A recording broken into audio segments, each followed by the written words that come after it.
जय हिंद एवरीवन। जितने भी साथी इस साल अग्निवीर का पेपर देने जाने वाले हो तो इस वीडियो को आप लोग मिस नहीं करना। आप लोग साल भर से जो पढ़ रहे थे ना वो पूरा का पूरा मैं एक ही वीडियो में ला दिया हूँ। इस वीडियो में आप लोगों का पता है कितना टॉपिक से प्रश्न रहने वाला है। राष्ट्रीय खेल पुरस्कार 2023 से रिलेटेड जितना भी इंपॉर्टेंट प्रश्न बन रहा है वो पूरा का पूरा प्रश्न यहाँ पर देखने को मिल जाएगा। उसके बाद से आपका अर्जुन पुरस्कार 2023 से रिलेटेड जितना भी प्रश्न बन रहा है वो पूरा का पूरा प्रश्न यहाँ पर देखने को मिल जाएगा। उसके बाद से संसद से रिलेटेड जो अग्निवीर के पेपर में प्रश्न बन सकते हैं वो प्रश्न देखने को मिल सकता है। उसके बाद से आपका उच्च न्यायालय से रिलेटेड जितना भी प्रश्न बनेगा वो भी आप लोगों को इस वीडियो में देखने को मिलेंगे। साथ ही साथ उच्चतम सर्वोच्च न्यायालय से रिलेटेड प्रश्न देखने को मिलेंगे, फिर महान्यायवादी से रिलेटेड प्रश्न देखने को मिलेंगे, फिर अयोध्या मंदिर से रिलेटेड प्रश्न देखने को मिलेंगे। इसको आप लोग अपने कॉपी में पहले लिख लो, ठीक है ना। इतने टॉपिक रहने वाले हैं। आईसीसी वर्ल्ड कप 2023 से रिलेटेड जितना भी इंपॉर्टेंट प्रश्न है वो पूरा का पूरा प्रश्न इस वीडियो में देखने को मिल जाएंगे। ये क्लास आप लोगों को बहुत अच्छे से और बहुत सीरियस होकर करना है, ठीक है ना, क्योंकि इसके पीछे में बहुत ज्यादा मेहनत किया हूं और सिर्फ मैं ही नहीं मेहनत किया हूं, रौनक भाई भी मेहनत किया है, पहलवान भाई भी मेहनत किया है। तो इसको आप लोगों को एकदम सीरियस होकर पढ़ना है। यहां से जरूर प्रश्न पूछे जाएंगे। यहां पर लिखा गया है लिंगानुपात वाला राज्य, तो उससे रिलेटेड लिंगानुपात से रिलेटेड जितना भी इंपॉर्टेंट प्रश्न बनते हैं वो भी देखने को मिल जाएगा। उसके बाद से साक्षरता दर वाला राज्य वो भी आप लोगों को पूरा प्रश्न देखने को मिल जाएगा। उसके बाद से 2011 की जनगणना से रिलेटेड मतलब सारा प्रश्न तो नहीं डाला गया है लेकिन जो लग रहा है कि नहीं ये प्रश्न पेपर में पूछा जा सकता है वो प्रश्न डाल दिया गया है, ठीक है ना। तो वो भी आप लोगों को देखना है। उसके बाद से आपका साक्षरता दर वाला राज्य 2011 की जनगणना के बाद जनसंख्या से रिलेटेड प्रश्न डाला गया है, फिर जनसंख्या घनत्व से रिलेटेड प्रश्न डाला गया है। तो ये पूरा आप लोगों को एक ही क्लास में देखने को मिल जाएगा। ये क्लास उन सभी साथियों के पास शेयर कर देना जितने साथी इस साल अग्निवीर पेपर का तैयारी कर रहे हैं। ये फर्क नहीं पड़ता है कि आप जीडी का तैयारी कर रहे हो या ट्रेडमैन का तैयारी कर रहे हो या टेक्निकल का तैयारी कर रहे हो या डब्ल्यूएमपी का तैयारी कर रहे हो या नर्सिंग असिस्टेंट का तैयारी कर रहे हो। आप कोई भी तैयारी कर रहे हो मतलब हर एक पेपर में ये पूछे जाने वाला टॉपिक है, ठीक है ना। और अगर उस तरह से आप लोग किताबों में खोजने लग जाओगे ना तो बहुत किताब आप लोग लेकर बैठ जाओगे, तभी इस तरह से मतलब इंपॉर्टेंट देखने को नहीं मिलेगा। इसलिए आप लोगों को ये वीडियो उन सभी साथियों के पास शेयर कर देना है जितने साथियों को इस साल अग्निवीर का पेपर देने जाना है। पेपर देने जाने से पहले आप लोगों को इसको पढ़ लेना है। और मैं आप लोगों को आज जो कुछ भी पढ़ाने जा रहा हूं उसका पूरा पीडीएफ आप लोगों को इस एप्लीकेशन में देखने को मिल जाएगा, ठीक है ना। ये मेरा ही एप्लीकेशन है। इस एप्लीकेशन को काफी सारे लोग डाउनलोड कर चुके हैं। अगर आप लोग अभी तक इस एप्लीकेशन को डाउनलोड नहीं किए हो तो फटाक से प्ले स्टोर पर जाओ, वहां नीलेश डिफेंस कैरियर लिखकर सर्च मारो, वहां पर मेरा एप्लीकेशन आ जाएगा। आप लोगों को सबसे पहले तो रजिस्टर करना पड़ेगा, ठीक है ना। जब रजिस्टर करोगे तो वहां आईडी पासवर्ड आप लोग बनाओगे, अपना नाम लिखोगे, अपना डिस्ट्रिक्ट का नाम लिखोगे। उसके बाद से सारी चीजें बनाने के बाद फिर लॉगिन करना है। जो आईडी पासवर्ड बनाओगे उसी को लॉगिन करना है, ठीक है ना। जब लॉगिन कर दोगे तो आपके सामने कुछ ऐसा ऑप्शन से देखने को मिल जाएगा। इतना तो सब लोग करिए लेंगे। उसके बाद से आप लोगों को क्या करना है, ये जो पेड कोर्स दिखाई दे रहा है ना सिर्फ 99 रुपए में पेड कोर्स वाले में आपको 2000 इंपॉर्टेंट जीके जीएस का प्रश्न देखने को मिलेगा। और देखो यहाँ जो वीडियो लिखा गया वीडियो देखने को नहीं मिलेगा, ये जो नीचे इस पर जब क्लिक करोगे वीडियो पर ना तो नीचे इस तरह का ऑप्शन देखने को मिलेगा पीडीएफ फाइल। काफी सारे लोग कंफ्यूजन में पड़ जाते हैं तो मैं बता दे रहा हूं। ये जो क्लिक टू व्यू लिखा गया है तो क्लिक टू व्यू पर क्लिक करोगे ना तो 2000 इंपॉर्टेंट जीके जीएस का प्रश्न देखने को मिल जाएगा। उसके बाद से करंट अफेयर्स का 100 इंपॉर्टेंट प्रश्न देखने को मिल जाएगा। उसके बाद से जीएस जनरल साइंस से जितने भी इंपॉर्टेंट प्रश्न बनते हैं 300 प्रश्न सिर्फ जीएस का है, ठीक है ना। इसके अलावा हमें नहीं लगता है कि कोई मतलब आर्मी से जैसे दूसरा कोई प्रश्न बनता होगा। तो स्पेशल 300 जीएस का प्रश्न देखने को मिलेगा और साथ ही साथ टॉपिक वाइज पूरा जीके का प्रश्न देखने को मिलेगा, साथ ही साथ टॉपिक वाइज पूरा जीएस का प्रश्न देखने को मिलेगा। और आज जो आप लोगों का क्लास होने जा रहा है इस क्लास का पूरा पीडीएफ मतलब पूरा विस्तार से वन लाइनर प्रश्न मैं लेकर आया हूं, ठीक है ना। ध्यान से आप लोगों को मेरे बातों को सुनते हुए चलना है। उसके बाद से कॉपी में लिखते हुए चलना चलना है, 2-3 बार इसको पढ़ना है, ठीक है ना। तो अभी मैं जो पढ़ाने जा रहा हूँ वो मैं इसी में डालूंगा जो पेड वाला है ना, क्योंकि यूट्यूब पर आप लोग पढ़ लो, सब लोग पढ़ लो, लेकिन जो लोग पेड वाले हैं उन लोगों को कुछ तो फायदा होना चाहिए ना मेरे भाई। पीडीएफ डाउनलोड करने के लिए मैं ऑप्शन नहीं दिया हूं, तो काफी सारे लोगों का प्रॉब्लम हुआ है, लोग लिख लिख कर पढ़े हैं। मैं तो सिर्फ काफी सारे किताब को इकट्ठा करके, मतलब मैं खुद पेपर देने गया था, सारी चीजों को इकट्ठा करके और यहाँ पर पीडीएफ बनाकर जैसे मतलब जैसे कोर्स यहाँ पर दिया हूँ, इसका वीडियो नहीं दे पाया हूँ, बहुत सारी चीजें नहीं दे पाया हूँ, तो कुछ तो फायदा होना चाहिए ना पेड कोर्स वालों का। तो उन लोगों के लिए मैं पीडीएफ डाल दूंगा, क्लास समाप्त होने के बाद वो लोग पेड कोर्स में जाएंगे, यहाँ पर नीचे मिल जाएगा, ठीक है ना। तो यहाँ से वो लोग अपना पूरा का पूरा लिख लेंगे अपने कॉपी में, ठीक है ना। अब देखो, अगर आप लोगों को मॉक टेस्ट लेना है तो मॉक टेस्ट का प्राइस भी सिर्फ 99 रुपया है और आपको पूरे 30 मॉक टेस्ट देखने को मिलेंगे। अभी आप लोग को मॉक टेस्ट लगाने का बहुत ज्यादा जरूरत है।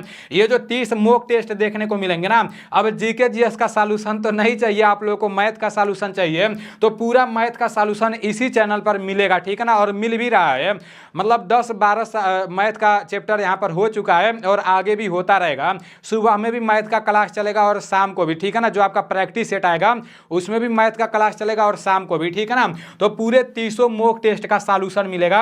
अब आप लोगों के ऊपर मैं अपने एप्लीकेशन के बारे में बता दिया हूँ, अगर आप लोगों को अच्छा लगेगा तो यहाँ से जाकर परचेज जरूर कर लेना। और प्रीवियस ईयर वाले में 1 भी रुपया नहीं लगेगा।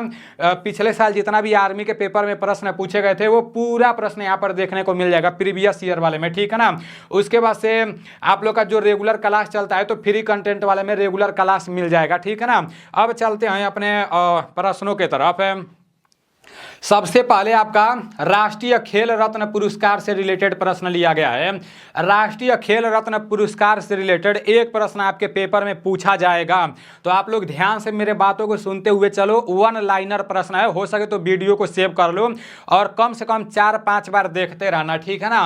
और जितने लोग जैसे पेड कोर्स नहीं लिए हैं तो वीडियो स्टॉप करके सारी चीज़ों को लिखते चलें, और जो लोग पेड कोर्स लिए हैं अभी उन लोग को लिखने का जरूरत नहीं है, पूरा वीडियो देख लेंगे फिर पेड कोर्स वाले में से लिख लेंगे, ठीक है ना।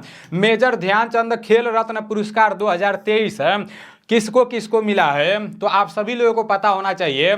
श्री चिराग चंद्र शेट्टी और श्री रेकी रेड्डी और सालिक साई राज को जैसे बैडमिंटन में, ठीक है ना, ध्यानचंद खेल रत्न पुरस्कार मिला है। मोस्ट इंपॉर्टेंट है, अब एक बार देख लिए हो, जब पेपर में पूछा जाएगा तो आपके दिमाग में रहेगा, हाँ ट्रिक मार दोगे, ठीक है ना।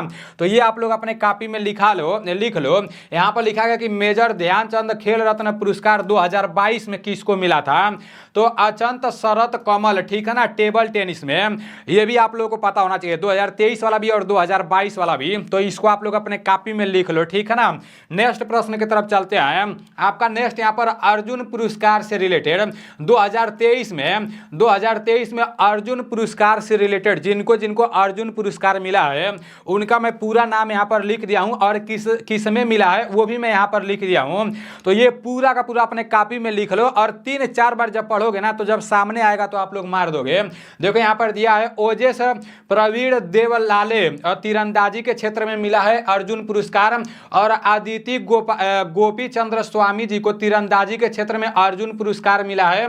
उसके बाद से श्री शंकर एम एथलेटिक्स के क्षेत्र में अर्जुन पुरस्कार मिला है। फिर पारुल चौधरी, यहाँ से पता है किस टाइप के प्रश्न आपके पेपर में बन सकते हैं। यहाँ से बन सकता है कि पारुल चौधरी का संबंध किससे है, पारुल चौधरी का संबंध किस खेल से है, इस टाइप के प्रश्न भी यहाँ से बन सकते हैं, ठीक है ना। तो पारुल चौधरी का संबंध आपका एथलेटिक्स से है, दौड़ से है, ठीक है ना। और ये भी पूछ सकता है कि श्री शंकर एम का संबंध किस खेल से है, तो इनका भी एथलेटिक्स से है। एथलेटिक्स वाला तो आप लोग एकदम याद कर लेना, ठीक है ना। अब यहाँ पर दिया है मोहम्मद शमी, पूछ देगा कि मोहम्मद शमी का संबंध किस खेल से है और पूछा जाएगा, आप लोग देख लेना, ठीक है ना। तो मोहम्मद शमी का संबंध किस खेल से है, मोहम्मद शमी का संबंध क्रिकेट से है। मोहम्मद शमी का संबंध किस खेल से है, तो मोहम्मद शमी का संबंध आपका क्रिकेट से है। अब यहाँ पर है कि मोहम्मद हुसामुद्दीन, तो मोहम्मद हुसामुद्दीन को अर्जुन पुरस्कार मिला है, ठीक है ना, लेकिन किसमें मिला है, मुक्केबाजी में मिला है। अब पूछ देगा कि मोहम्मद हुसामुद्दीन का संबंध किससे है, तो मुक्केबाजी से है। अब आर वैशाली दिया है, तो आर वैशाली जी को अर्जुन पुरस्कार मिला है और किसमें मिला है, शतरंज में मिला है। अब बोल देगा कि आर वैशाली तिवारी जी का संबंध किस खेल से है? तो शतरंज से है, ठीक है ना। अब अनूप अग्रवाल है, अनूप अग्रवाल जी को घुड़सवारी के क्षेत्र में अर्जुन पुरस्कार मिला है। क्या पूछ देगा कि अनूप अग्रवाल का संबंध किस खेल से है? अनूप अग्रवाल का संबंध किस खेल से है? तो आपका घुड़सवारी हो जाएगा, ठीक है ना। और दिव्य कृति सिंह हो जाएगा, तो दिव्य कृति सिंह का संबंध किससे है? दिव्य कृति सिंह का संबंध आपका घुड़सवारी से है, ठीक है ना। दिव्य कृति सिंह का संबंध घुड़सवारी से है। और पूछ देगा कि दिव्य कृति सिंह जी का मतलब अर्जुन पुरस्कार जैसे इससे इनको भी मिला है, ठीक है ना। तो ये भी आप लोग को पता होना चाहिए। अब यहाँ पर दिया है दीक्षा डागर, दीक्षा डागर का संबंध किससे है? तो गोल्फ से है, ठीक है ना।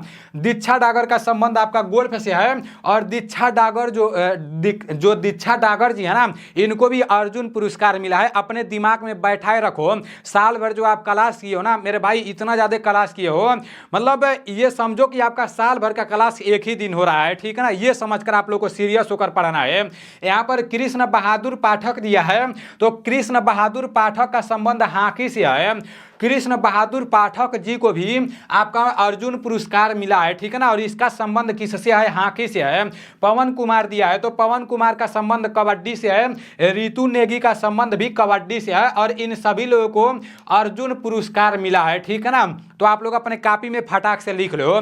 अब नेक्स्ट चलते हैं। नेक्स्ट यहाँ पर क्या दिया है? संसद के बारे में दिया है। वैसे तो मैं जितना भी टॉपिक लिया हूं ना, अगर उस तरह से आप एक टॉपिक से पढ़ने लगोगे तो मेरे भाई पढ़ाई करते रह जाओगे, पढ़ाई करते रह जाओगे, इधर आप लोग का अग्निवीर का पेपर निकल जाएगा, ठीक है ना। लेकिन मैं सिर्फ वही लिया हूं जो हमें लग रहा है कि नहीं ऐसा प्रश्न पूछा जा सकता है अगले साल जिस टाइप के प्रश्न पूछे गए थे, ठीक है ना। यहाँ पर संसद के बारे में लिखा गया है। अब अनुच्छेद 79 के तहत यहाँ पर लिखा गया है कि भारत की एक संसद होगी। जैसे अनुच्छेद 79 क्या कहता है कि भारत में एक सांसद होगा, ठीक है ना। और बोला जा रहा है कि संसद के 2 सदन है। अभी आगे आप लोगों को आगे और भी अच्छे अच्छे प्रश्न देखने को मिलेंगे, ठीक है ना। यहाँ पर लिखा है कि संसद के कितने सदन है? 2 सदन है। एक लोकसभा होता है और एक राज्यसभा होता है, ये आप लोगों को पता होना चाहिए। यहाँ पर लिखा गया कि संसद के 3 अंग होते हैं। अब देखो अनुच्छेद 79 के तहत बोला गया कि भारत का एक सांसद होना चाहिए। अब सांसद के 2 सदन होते हैं, ठीक है ना। सांसद के कितने सदन होते हैं? सांसद के 2 सदन होते हैं। एक तो लोकसभा होता है और दूसरा आपका राज्यसभा होता है। उसके बाद से बोला गया कि संसद के 3 अंग होते हैं। सदन तो 2 होते हैं लेकिन अंग 3 होते हैं, ठीक है ना। सदन तो आपको लोकसभा हो जाएगा और राज्यसभा हो जाएगा, और संसद के 3 अंग आपका लोकसभा, राज्यसभा और राष्ट्रपति हो जाएगा, ठीक है ना। तो इसको भी आप लोग देख लो क्योंकि यहां से भी प्रश्न बनते हैं। अब यहां पर लोकसभा के बारे में बताया गया है।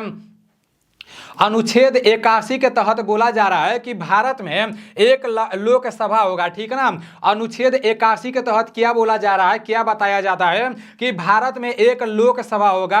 यहाँ पर लिखा गया है उपनाम, जैसे लोकसभा का उपनाम क्या क्या होता है, लोकसभा का और नाम क्या क्या होता है। यहाँ पर लिखा गया कि प्रथम सदन, अस्थायी सदन, निम्न सदन, जनता का सदन और शक्तिशाली सदन। तो इतना आप लोगों को पता होना चाहिए कि लोकसभा का उपनाम क्या होता है, ठीक है ना। अब नीचे लिखा गया कि लोकसभा, देखो ये प्रश्न पूछा जाने का बहुत ज्यादा संभावना रहता है।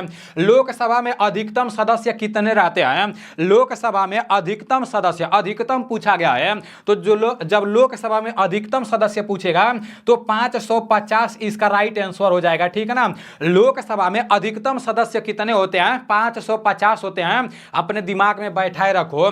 यहां पर लिखा है कि लोकसभा भंग हो सकता है, मतलब पूछ देता है कि लोकसभा भंग हो सकता है कि नहीं हो सकता है, तो बिल्कुल हो सकता है, ठीक है ना। लोकसभा आपका भंग हो सकता है।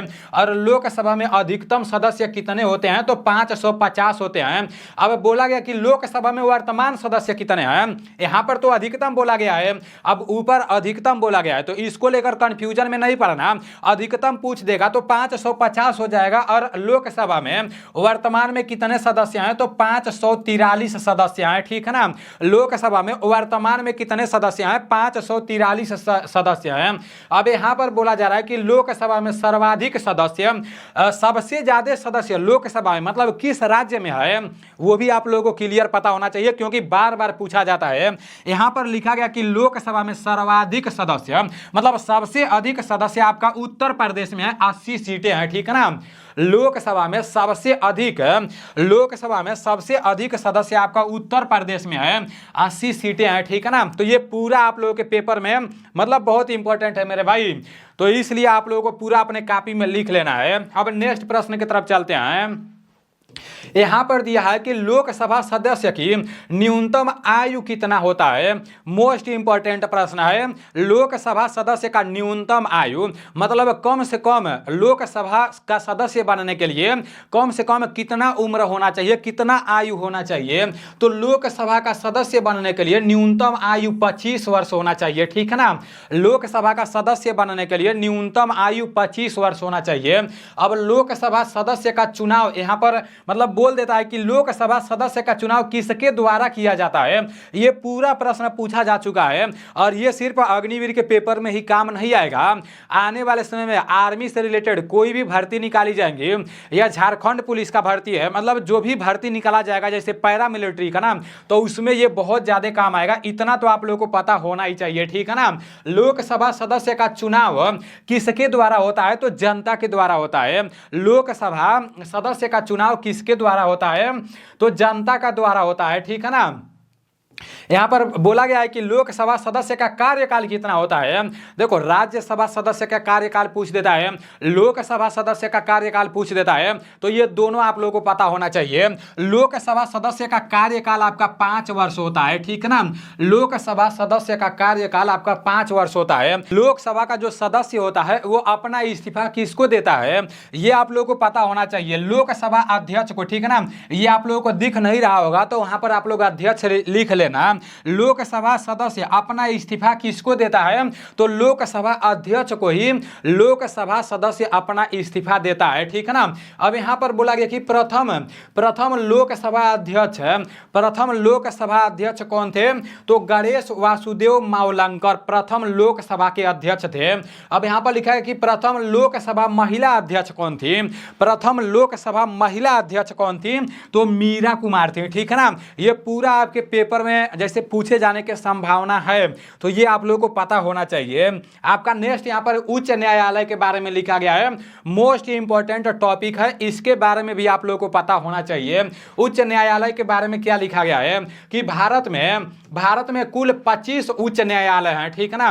भारत में कुल कितने उच्च न्यायालय हैं, हाई कोर्ट हैं, तो 25 हाई कोर्ट हैं जिसे उच्च न्यायालय बोला जाता है, ठीक है ना। और एक सुप्रीम कोर्ट है, 25 गो हाई कोर्ट है और एक सुप्रीम कोर्ट है, ठीक है ना। पहले तो कहीं हम लोग लफड़ा उफड़ा करते हैं, झगड़ा उगड़ा करते हैं, तो पहले तो हम लोग थाना होना पर जाते हैं, चौकी वौकी पर जाते हैं, नहीं तो हमारे जैसे शहर में जो तहसील वहसील होता है उधर जाते हैं। जब इधर से मैटर शांत नहीं होता है तो लोग डायरेक्ट सुप्रीम कोर्ट में नहीं जाते हैं, हाई कोर्ट में जाते हैं, उच्च न्यायालय में जाते हैं। उसके बाद से जब वहां पर हाई कोर्ट में प्रॉब्लम सॉल्व नहीं हो पाता है तो सबसे ज्यादा जो सबसे बड़ा है सुप्रीम कोर्ट, वहां पर लोग जाते हैं, ठीक है ना। तो इसके बारे में थोड़ा सा नॉलेज तो होना चाहिए आप लोगों को। भारत में कुल 25 उच्च न्यायालय हैं।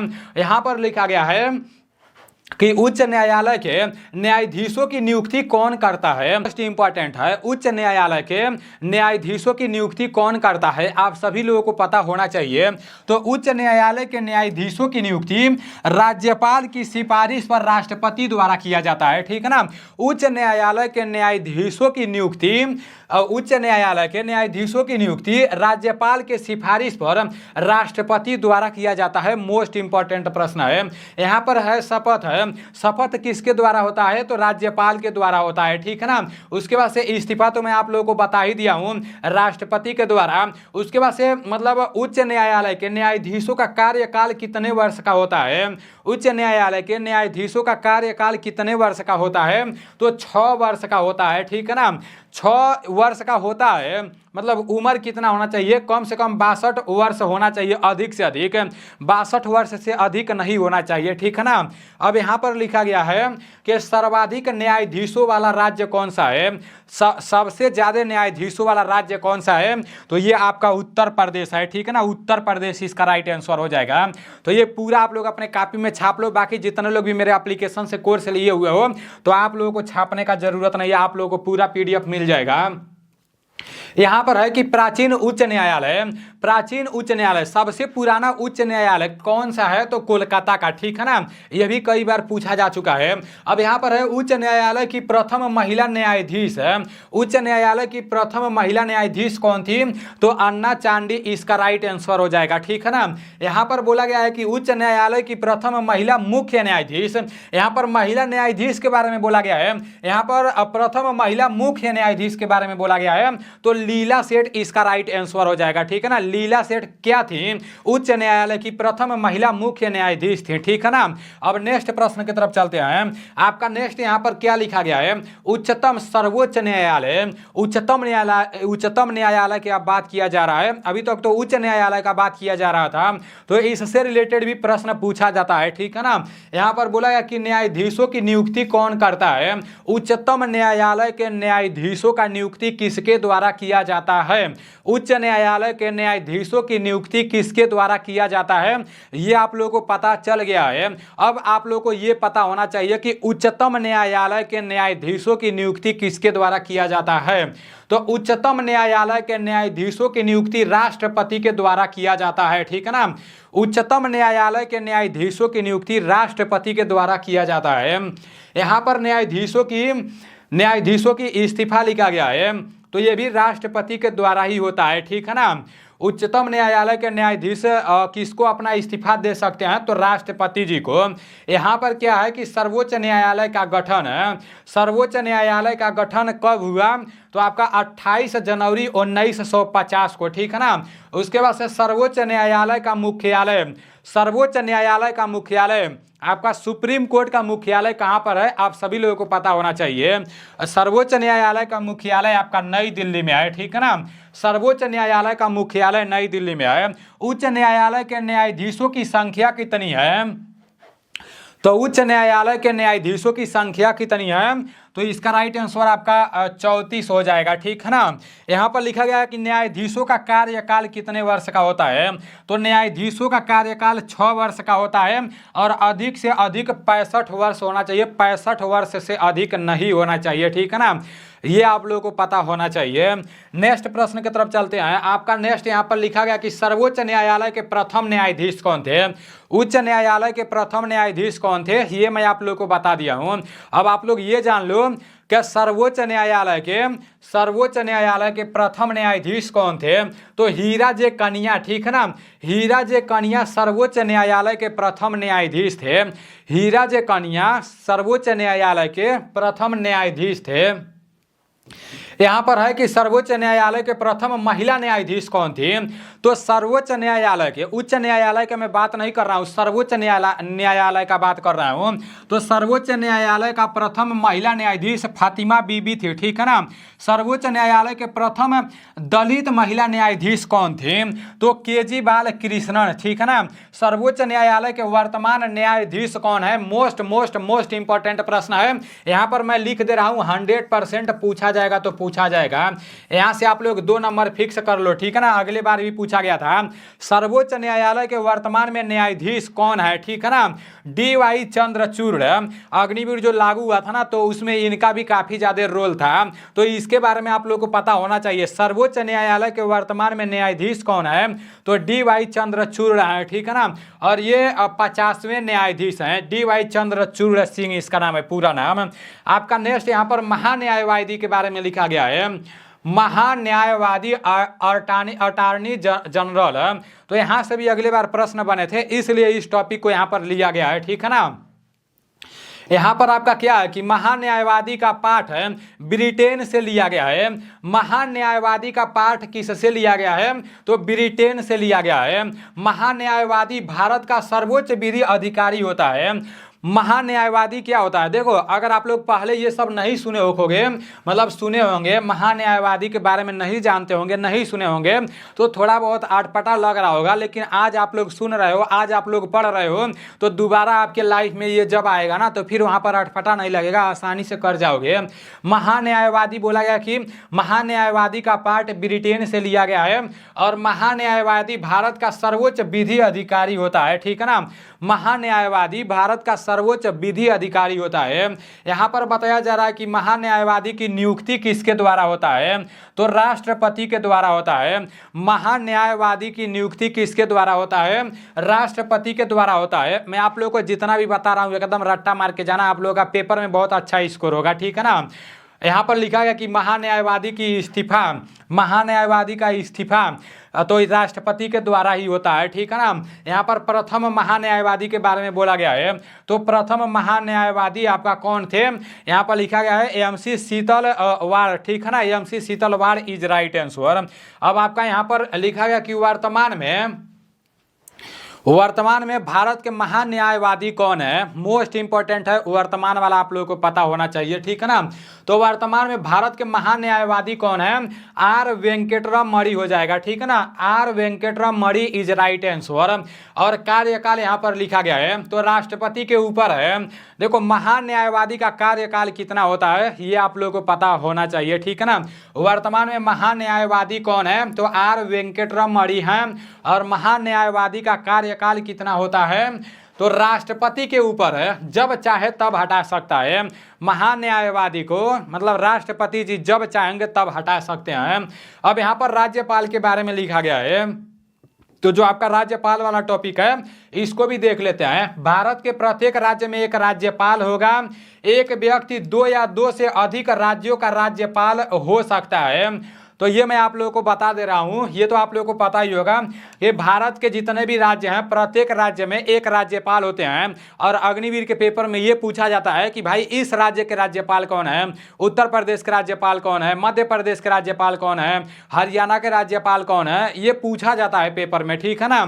तो ये आप लोगों को पता होना चाहिए। यहाँ पर लिखा है कि पद लिया गया है कनाडा से, ठीक है ना। और यहाँ पर है कि राज्यपाल की नियुक्ति राष्ट्रपति के द्वारा होता है। अब ये जो पद है ना, पद किसके लिए प्रयोग किया गया है, राज्यपाल के लिए प्रयोग किया गया है। जब आगे कुछ नहीं लिखा है, राज्यपाल के बारे में हम लोग पढ़ रहे हैं, तो इस टाइप का जब भी आपके सामने आएगा तो जान जाना कि लिखा गया कि पद किस लिया गया है, मतलब राज्यपाल पद कहाँ से लिया गया है, तो राज्यपाल पद आपका कनाडा से लिया गया है। और राज्यपाल का नियुक्ति किसके द्वारा होता है, तो राज्यपाल का नियुक्ति राष्ट्रपति के द्वारा होता है, ठीक है ना। नेक्स्ट टॉपिक की तरफ, अभी बीच में लाइट भाग गया था, 2 घंटे बाद लाइट आया है। आपका यहाँ पर राज्यपाल के बारे में लिखा गया है, राज्यपाल को शपथ उच्च न्यायालय के मुख्य न्यायाधीश द्वारा मिलता है, ठीक है ना। राज्यपाल को शपथ कौन दिलाता है, तो उच्च न्यायालय के मुख्य न्यायाधीश द्वारा राज्यपाल को शपथ दिलाया जाता है। यहाँ पर लिखा गया है न्यूनतम आयु, मतलब राज्यपाल बनने के लिए न्यूनतम आयु कम से कम कितना साल उम्र होना चाहिए, तो राज्यपाल बनने के लिए कम से कम 35 साल उम्र होना चाहिए, ठीक है ना। एक राज्यपाल बनने के लिए कम से कम 35 साल उम्र होना चाहिए। अब यहाँ पर कार्यकाल बताया गया है, मतलब राज्यपाल का कार्यकाल कितना होता है, तो राज्यपाल का कार्यकाल 5 वर्ष होता है, ठीक है ना। राष्ट्रपति के ऊपर लिखा गया है तो वो राष्ट्रपति के ऊपर होता है। यहाँ पर बताया जा रहा है कि प्रथम महिला राज्यपाल कौन थी, तो प्रथम महिला राज्यपाल कौन थी, इसका राइट आंसर सरोजनी नायडू हो जाएगा, जो उत्तर प्रदेश के रहने वाली थी, ठीक है ना। ये आप लोगों को क्लियर पता होना चाहिए। नेक्स्ट टॉपिक की तरफ चलते हैं। आपका यहाँ पर नेक्स्ट टॉपिक अयोध्या राम मंदिर के बारे में लिखा गया है। यहाँ से भी प्रश्न बनने के काफ़ी ज़्यादा चांस हैं, क्योंकि करंट में अभी जो कुछ भी हुआ ना, जैसे चंद्रयान 3 से रिलेटेड प्रश्न बनेंगे, G20 से रिलेटेड प्रश्न बनेंगे, उसके बाद से अयोध्या राम मंदिर से रिलेटेड प्रश्न बनने के काफ़ी ज़्यादा चांस है, ठीक है ना। यहाँ पर अयोध्या राम मंदिर लिखा गया है। अयोध्या राम मंदिर का भूमि पूजन एवं शिलान्यास प्रधानमंत्री नरेंद्र मोदी द्वारा 15 अगस्त 1920 को हुआ था। ये डेट आप लोगों को पता होना चाहिए, ठीक है ना, क्योंकि ये पूछे जाने के काफ़ी ज़्यादा चांस है। यहाँ पर लिखा गया है कि अयोध्या राम मंदिर का भूमि पूजन एवं शिलान्यास प्रधानमंत्री नरेंद्र मोदी द्वारा 15 अगस्त 1920 को हुआ। अयोध्या सरयू नदी के किनारे बसा है, ये भी पूछा जा सकता है, ठीक है ना। जो अयोध्या है वो किस नदी के किनारे बसा है, तो आपका अयोध्या सरयू नदी के किनारे बसा है। और इसका भूमि पूजन कब हुआ था, नरेंद्र मोदी जी के द्वारा 15 अगस्त 1920 ईस्वी को ही अयोध्या राम मंदिर का भूमि पूजन हुआ था, ठीक है ना। यहाँ पर पॉइंट डालकर लिखा गया है कि श्री राम मूर्ति की प्राण प्रतिष्ठा की तिथि, मतलब श्री राम मूर्ति की प्राण प्रतिष्ठा की कौन सी तिथि है, ठीक है ना। इसका आपका 22 जनवरी 2024 हो जाएगा, याद रखना, ठीक है ना। श्री राम मूर्ति की प्राण प्रतिष्ठा की तिथि 22 जनवरी 2024 है, ठीक है ना। आपका यहाँ पर नेक्स्ट दिया है कि राम मंदिर के वास्तुकार कौन थे, तो राम मंदिर के वास्तुकार कौन थे ये भी आप लोगों को पता होना चाहिए। राम मंदिर के वास्तुकार कौन थे, चंद्रकांत सोमपुरा हो जाएगा, ठीक है ना। राम मंदिर के वास्तुकार कौन थे, तो चंद्रकांत सोमपुरा राम मंदिर के वास्तुकार थे। यहाँ पर दिया है कि रामलला की मूर्ति बनाया, रामलला की मूर्ति किसने बनाया, ये आप लोगों को क्लियर पता होना चाहिए। रामलला की मूर्ति किसने बनाया, अरुण योगी राज इसका राइट आंसर हो जाएगा, ठीक है ना। रामलाल की रामलला यहाँ पर रहेगा कि मूर्ति किसने बनाया, तो अरुण योगी राज जी ने। ये पूरा आप लोग अपने कॉपी में लिखते जाना, ठीक है ना।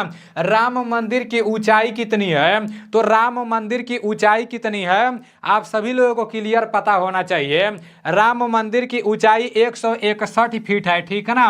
राम मंदिर की ऊंचाई कितनी है, तो राम मंदिर की ऊंचाई 161 फीट है। आपका नेक्स्ट प्रश्न यहाँ पर नेक्स्ट वही है कि रामलला की नवनिर्मित प्रतिमा की ऊंचाई, तो वो 51 इंच हो जाएगा, ठीक है ना। और यहाँ पर लिखा गया कि और भक्ति की ऊंचाई तो 108 फीट लिखा गया है। यहाँ पर जैसे टाइपिंग करने में मिस्टेक हो गया है, ठीक है ना। अगरबत्ती यहाँ पर रहना चाहिए, अगरबत्ती यहाँ पर रहना चाहिए, टाइपिंग करने में मिस्टेक हो गया है, तो उसको आप लोग देख लेना, ठीक है ना। यहाँ पर नेक्स्ट ICC वर्ल्ड कप 2023 के बारे में बताया गया है, मोस्ट इंपॉर्टेंट है मेरे भाई। ये भी आप लोग का जो रिलेशन का पेपर हुआ है ना, मतलब हर रिलेशन के पेपर में जहाँ जहाँ हुआ है हर जगह यहाँ से एक प्रश्न बन रहे थे, तो आपके पेपर में भी यहाँ से 100% सभी लोगों के पेपर में जिस तरह से राज्यपाल के प्रश्न पूछे जाते हैं, मुख्यमंत्री के प्रश्न पूछे जाते हैं, राजधानी के प्रश्न बनते हैं, सेम उसी तरह से ICC वर्ल्ड कप 2023 वाले से भी एक प्रश्न आपके पेपर में पूछे जाएंगे, ठीक है ना। और एक प्रश्न ही आपके जिंदगी का निर्धारण करेगा, एक ही प्रश्न आपके फाइनल मेरिट लिस्ट में नाम आएगा। आर्मी में ज्यादा नंबर से नहीं छटोगे, 2 नंबर से छटोगे, 1 नंबर से छटोगे, ठीक है ना। 30 क्वेश्चन तो सब लोग कर देते हैं, लेकिन जो 31वां करता है सिलेक्शन उसी का होता है। तो इसलिए मेरे भाई एक एक नंबर आप लोगों के लिए बहुत इंपॉर्टेंट है। यहाँ पर लिखा गया है कि ICC क्रिकेट विश्व कप 2023 का खिताब किसने जीता, तो ICC क्रिकेट विश्व कप 2023 का खिताब किसने जीता, तो आपका विजेता ऑस्ट्रेलिया हो जाएगा, ठीक ना। ऑस्ट्रेलिया ने जीता। और ये भी पूछ देता है कि उप विजेता टीम कौन है, तो उप विजेता टीम आपका भारत है, ठीक है ना। यहाँ पर लिखा गया कि मेजबानी किसने किया, तो भारत देश ने, ठीक है ना। और आयोजन कब हुआ, ICC क्रिकेट विश्व कप 2023 का आयोजन कब हुआ, तो 5 अक्टूबर से 19 नवंबर 2023 तक, ठीक है ना। तो ये डेट भी आप लोगों को पता होना चाहिए। एक एक अक्षर पर आप लोगों को एकदम खतरनाक तरीके से देखना है, और सिर्फ देखना नहीं है, अपने दिमाग में इसको बैठा लेना है, ठीक है ना। अगर फौजी बनना है तो मेरे भाई एक फौज का वर्दी पाने के लिए कितना मेहनत करना पड़ता है ये हमसे पूछो, हमें इसके बारे में पूरा अच्छी तरह से पता है, ठीक है ना। 2-2 बजे रात को अकेले जा जाकर ग्राउंड में बहुत दौड़ा हूँ, जैसे लगता था कि अब जान निकल जाएगा, अब रहेंगे नहीं, लेकिन दौड़ते रहते थे, भागते रहते थे, ठीक है ना। मतलब कुछ भी होता था भागना रहता था, और खतरनाक रेस भी अपना था। और अभी भी अगर 6 महीना लगातार, 6 महीना नहीं 2 महीना चले जाएंगे तो दौड़ने लगेंगे, ठीक है ना। कुछ लोग घोड़े के नाम से जानते थे, मतलब जो सर जी लोग हम लोग को पढ़ाते थे, हम थे और भी हमारे दोस्त थे, तो बोलते थे इन लोग को पढ़ना लिखना नहीं है, सिर्फ घोड़ा जैसे दौड़ते हैं सब, ठीक है ना। तो मेरे भाई एक फौजी बनने के लिए बहुत मेहनत करना पड़ता है।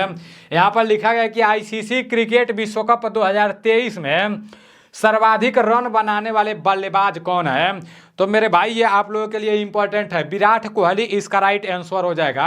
ICC क्रिकेट विश्व कप 2023 में सर्वाधिक मतलब सबसे ज्यादा रन बनाने वाले बल्लेबाज कौन है, तो विराट कोहली है। आपका नेक्स्ट है प्लेयर ऑफ द टूर्नामेंट का खिताब मतलब किसको मिला, तो विराट कोहली जी को, ठीक है ना। आपका नेक्स्ट है सर्वाधिक विकेट लेने वाले खिलाड़ी कौन बने, सर्वाधिक विकेट लेने वाले खिलाड़ी कौन बने, तो मोहम्मद शमी, ठीक है ना। यहाँ पर लिखा गया कि ये पूरा का पूरा आईसीसी क्रिकेट विश्व कप 2023 के बारे में बताया जा रहा है। ग्लोबल एम्बेसडर कौन है, तो सचिन तेंदुलकर। ब्रांड एम्बेसडर कौन है, तो शाहरुख खान, ठीक है ना। टाइम आउट नियम से आउट होने वाले कौन है, तो एंजेलो मैथ्यूज, ठीक है ना। ये श्रीलंका के रहने वाले हैं, ये श्रीलंका के रहने वाले हैं। आपका नेक्स्ट यहाँ पर है कि फाइनल मुकाबला किस स्टेडियम में खेला गया, कौन सा फाइनल मुकाबला, यही, ठीक है ना, जो ऊपर है आईसीसी क्रिकेट विश्व कप 2023 के बारे में बताया जा रहा है कि फाइनल मुकाबला किस स्टेडियम में खेला गया, तो नरेंद्र मोदी स्टेडियम, ठीक है ना। यहाँ पर लिखा गया नरेंद्र मोदी स्टेडियम जो अहमदाबाद में पड़ता है। यहाँ से ये प्रश्न भी बन सकता है कि नरेंद्र मोदी स्टेडियम कहाँ पड़ता है, तो नरेंद्र मोदी स्टेडियम अहमदाबाद में पड़ता है, ठीक है ना। नरेंद्र मोदी स्टेडियम अहमदाबाद में पड़ता है। उसके बाद से है कि सबसे तेज शतक और दोहरा शतक लगाने वाले बल्लेबाज कौन बन गए हैं, तो सबसे तेज शतक और दोहरा शतक लगाने वाले बल्लेबाज कौन बन गए हैं, तो इसका राइट आंसर ग्लेन मैक्सवेल हो जाएगा, ठीक है ना। तो फटाक से सभी मतलब पूरे प्रश्नों को अपने कॉपी में लिख लो। बाकी जो लोग मेरे एप्लीकेशन में कोर्स लिए हुए हैं तो उन लोगों को ये पूरा पीडीएफ मिल जाएगा, ठीक है ना। और जितने लोग नहीं लिए हुए हैं यहाँ से लिखना चाहते हैं तो फटाक से लिख लें। आपका नेक्स्ट है यहाँ पर लिंगानुपात से रिलेटेड, मोस्ट इंपॉर्टेंट है, ठीक है ना। लिंगानुपात से रिलेटेड पूरा मतलब सारा का सारा इंपॉर्टेंट ही आज के वीडियो में लिया गया है। यहाँ पर बोला गया कि सर्वाधिक लिंगानुपात वाला राज्य कौन सा है, मतलब सबसे अधिक लिंगानुपात वाला राज्य कौन सा है, ये आप लोगों को पता होना चाहिए। तो सबसे अधिक लिंगानुपात वाला राज्य आपका केरल है, ठीक है ना। और पूछ देगा कि सबसे अधिक साक्षरता वाला राज्य कौन सा है, तो वो भी आपका केरल ही है। यहाँ पर लिखा गया है कि न्यूनतम लिंगानुपात वाला राज्य मतलब कम लिंगानुपात वाला राज्य, तो वो आपका हरियाणा हो जाएगा। हरियाणा में मतलब महिलाओं की संख्या बहुत कम है, ठीक है ना। और केरल में महिलाओं की संख्या बहुत ज़्यादा है। मैं आप लोगों को क्या बताया हूँ, लिंगानुपात का मतलब क्या होता है ये आप लोगों को पता होना चाहिए, ठीक है ना। ये लिंगानुपात का मतलब ये होता है कि 1000 पुरुष रहते हैं और 1000 पुरुषों पर स्त्रियों का संख्या होता है, ठीक है ना। वही मान लो 1000 पुरुष पर कहीं मतलब मान लो 843 स्त्रियां हैं या 900 के आसपास में है, तो समझ जाना कि मतलब वही उसका लिंगानुपात है। लेकिन केरल में बहुत ज़्यादा है, ठीक है ना। केरल का आप लोग देखना 1000 से अधिक महिला है, 1000 पुरुष पर 1000 से अधिक महिला है, ठीक है ना। और हरियाणा में सबसे कम लिंगानुपात है 2011 की जनगणना के अनुसार। अब देखो राज्य के बारे में तो आप लोगों को पता चल गया। अब नीचे यहाँ केंद्र शासित प्रदेश के बारे में लिखा गया है। तो केंद्र शासित प्रदेश यहाँ लिखा गया है कि सर्वाधिक लिंगानुपात वाला केंद्र शासित प्रदेश कौन सा है, सबसे ज़्यादा लिंगानुपात वाला केंद्र शासित प्रदेश कौन सा है, तो वो आपका पांडुचेरी है, ठीक है ना। सबसे ज़्यादा लिंगानुपात वाला केंद्र शासित प्रदेश आपका पांडुचेरी है। सभी प्रश्नों को आप लोगों को पढ़ना है मेरे भाई, इसके पीछे हम लोग बहुत ज़्यादा मेहनत किए हैं, 3 लोग मिलकर मेहनत किए हैं। तो इसलिए मेरे भाई इसको आप लोग अपने कॉपी में लिखो और किसी तरह से इस बार पेपर निकाल दो, ग्राउंड में दौड़ने जाओ और हमें भी बताओ कि हाँ हमारा दौड़ अच्छा चल रहा है, ठीक है ना। न्यूनतम लिंगानुपात वाला प्रदेश कौन सा है, तो आपका दमन एवं द्वीप है। पूछेगा सबसे ज्यादा लिंगानुपात वाला केंद्र शासित प्रदेश कौन सा है, तो वो आपका पांडुचेरी हो जाएगा। और न्यूनतम मतलब सबसे कम लिंगानुपात वाला केंद्र शासित प्रदेश दमन एवं द्वीप हो जाएगा, ठीक है ना। अब यहाँ साक्षरता दर वाला राज्य के बारे में बताया गया है। तो सबसे अधिक साक्षरता दर वाला राज्य कौन सा है, केरल है, ठीक है ना। सबसे अधिक साक्षरता दर वाला राज्य आपका केरल है। केरल का साक्षरता दर कितना है, तो 94% है। यहाँ पर न्यूनतम साक्षरता दर वाला राज्य के बारे में बताया गया है। सबसे अधिक साक्षरता दर वाला राज्य आपका केरल है, 94% है केरल का साक्षरता दर। साक्षरता मतलब क्या होता है कि मतलब सबसे अधिक पढ़ा लिखा वाला राज्य, ठीक है ना। लिंगानुपात और साक्षरता में आप लोग कंफ्यूजन में नहीं पड़ना। लिंगानुपात का मतलब ये होगा कि 1000 पुरुषों पर कितनी महिलाएं, ठीक है ना। और साक्षरता मतलब ये होगा कि मतलब किस राज्य में सबसे ज़्यादा पढ़ा लिखा वाला है सब, मतलब और किस राज्य में सबसे कम पढ़े लिखे वाले हैं सब। तो न्यूनतम साक्षरता वाला राज्य आपका बिहार है, ठीक है ना। सबसे कम साक्षरता वाला राज्य आपका बिहार है। और यहाँ पर अरुणाचल प्रदेश के बारे में बताया गया है, ठीक है ना। नेक्स्ट यहाँ पर दूसरा अरुणाचल प्रदेश है। देखो पहला बिहार है और दूसरा अरुणाचल प्रदेश है। सबसे कम साक्षरता वाला राज्य पहला दूसरा दोनों बता दिया है। अब यहाँ पर केंद्र शासित प्रदेश लिखा गया है, तो आगे देखते हैं केंद्र शासित प्रदेश के बारे में क्या बताया जा रहा है। केंद्र शासित प्रदेश के बारे में बताया जा रहा है कि सर्वाधिक साक्षरता दर वाला केंद्र शासित प्रदेश। कंफ्यूजन में नहीं पड़ना किसी भी बात को लेकर। अभी तो मैं लिंगानुपात वाला बता रहा था, केंद्र शासित वाला, ठीक है ना। यहाँ साक्षरता दर वाला बता रहा हूँ। तो सबसे अधिक साक्षरता दर वाला केंद्र शासित प्रदेश आपका लक्षद्वीप है, ठीक है ना। सबसे अधिक साक्षरता दर वाला केंद्र शासित प्रदेश आपका लक्षद्वीप है। यहाँ पर दिया है न्यूनतम साक्षरता दर वाला केंद्र शासित प्रदेश। तो सबसे कम साक्षरता दर वाला केंद्र शासित प्रदेश आपका दादर एवं नागर हवेली है। मैं क्या बताया हूँ, अगर राज्य में पूछेगा तो सबसे अधिक साक्षरता वाला राज्य आपका केरल हो जाएगा और सबसे कम साक्षरता वाला राज्य आपका बिहार हो जाएगा। और केंद्र शासित में पूछ देगा तो सबसे अधिक साक्षरता वाला केंद्र शासित प्रदेश लक्षद्वीप हो जाएगा और सबसे कम साक्षरता वाला केंद्र शासित प्रदेश दादर एवं नागर हवेली हो जाएगा, ठीक है ना। यहाँ नोट करके बताया जा रहा है कि 2011 की जनगणना के अनुसार भारत की साक्षरता दर कितना थी। तो 2011 की जनगणना के अनुसार भारत की साक्षरता दर 74.4% थे, ठीक है ना। आपका नेक्स्ट यहाँ पर 2011 की जनगणना से रिलेटेड जितना इंपॉर्टेंट प्रश्न है उतना यहाँ पर लिखा गया है। वैसे तो अगर 2011 से जनगणना से रिलेटेड अगर प्रश्न पढ़ने लगोगे ना तो मेरे भाई पढ़ते पढ़ते कब 2-3 दिन बीत जाएगा आपको पता नहीं चलेगा। लेकिन मैं सिर्फ वही प्रश्न लाया हूँ जो आपके पेपर में पूछे जाने की संभावना है, ठीक है ना। यहाँ पर लिखा गया है कि भारत की जनगणना की शुरुआत है। भारत में जनगणना की शुरुआत कब से हुई। तो भारत में जनगणना का शुरुआत 1872 ईस्वी से हुआ। किसके शासनकाल में। लॉर्ड मेयो यहाँ पर रहेगा, ठीक है ना। इसको आप लोग कट कर लेना, लॉर्ड मेयो के शासनकाल में, इसको आप लोग मेयो लिख लेना। लॉर्ड मेयो के शासनकाल में मतलब भारत की जनगणना का शुरुआत हुआ 1872 ईस्वी में। अब यहाँ पर लिखा गया कि स्वतंत्र भारत की पहली जनगणना। तो स्वतंत्र भारत का पहला जनगणना कब हुआ। स्वतंत्र भारत का पहला जनगणना 1951 में हुआ। या तो पूछ देता है कि भारत में जनगणना का शुरुआत कब से हुआ, तो 1872 ईस्वी से हुआ। नहीं तो पूछ देगा कि स्वतंत्र भारत में जनगणना का शुरुआत कब हुआ, तो स्वतंत्र भारत में पहली बार जनगणना कब हुआ ये मतलब पूछेगा।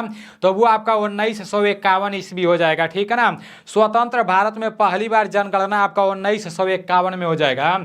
यहाँ पर जनगणना आयुक्त लिखा गया है। जनगणना आयुक्त कौन थे, तो गोपाल स्वामी थे, ठीक है ना। मैं इतना ज़्यादा गोज हो रहा हूँ तो दिक्कत नहीं हो रहा है, अगर दिक्कत हो रहा होगा तो बता देना, वैसे अब से नहीं गोजूंगा, ठीक है ना। यहाँ पर है कि 2011 की जनगणना के समय जनगणना आयुक्त कौन थे, तो डॉक्टर कौन थे, डॉक्टर सी चंद्रमौली हो जाएगा, ठीक है ना। डॉक्टर सी चंद्रमौली यहाँ पर 2011 की जनगणना के समय के आयुक्त थे। लेकिन यहाँ पर क्या बताया जा रहा है, स्वतंत्र भारत की जब पहली बार जनगणना हुई उस टाइम के जनगणना आयुक्त कौन थे, तो गोपाल स्वामी थे, ठीक है ना। आपका नेक्स्ट यहाँ पर बताया गया है जनगणना के बारे में कि 10 वर्ष बाद जनगणना किया जाता है। ऐसा भी पूछ सकता है कि जनगणना कितने साल बाद किया जाता है, तो जनगणना पूरे 10 साल बाद किया जाता है, ठीक है ना। अब यहाँ जनसंख्या से रिलेटेड कुछ प्रश्न लिए गए हैं।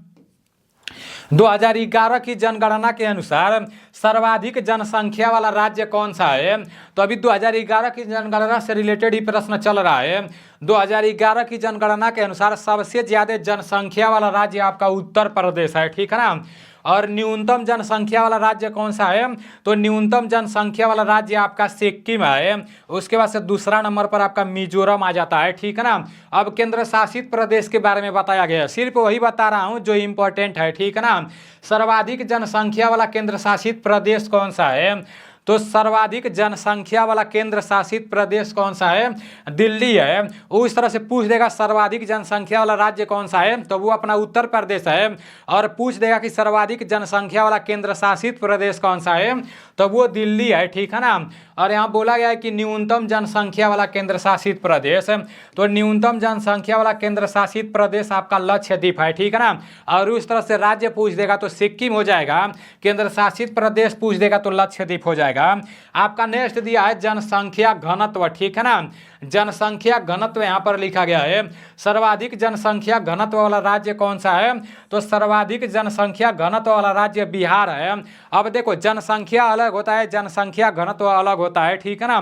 जनसंख्या घनत्व क्या होता है, मतलब कम ही जगह में ज़्यादा लोग रहते हैं तो उसी को जनसंख्या घनत्व बोला जाता है। सर्वाधिक जनसंख्या घनत्व वाला राज्य आपका बिहार है। न्यूनतम जनसंख्या घनत्व वाला राज्य आपका अरुणाचल प्रदेश है, ठीक है ना।